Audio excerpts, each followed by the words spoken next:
Are you looking for to permanently delete Thread account? Then you're on the right video. Today I'll be showing you the step-by-step process on how you can easily delete Thread account. First thing first, move into your application Thread. Make sure you are logged in into your specific account. Once logged in, head over to your profile at the bottom right corner of the screen. Tap on this three line at the top right corner of the screen. Once you're inside the settings page, move into Account Center. Inside the Account Center, you simply have to move into Manage Accounts at the bottom of the screen.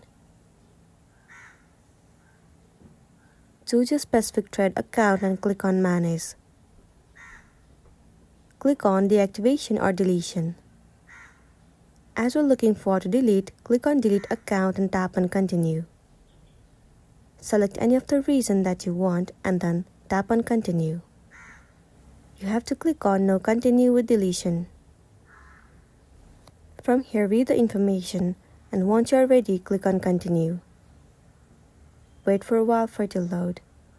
You have to create a password before deleting your account, so tap on Continue. You will receive one verification code on your email address. Copy that code and paste it in the section you are asked to. After that, create a password for your account. Once created, your account will be deleted and then you'll be good to go. So that's the end of the video. If this video helped you, give it a like and check out our next tutorial. Thank you.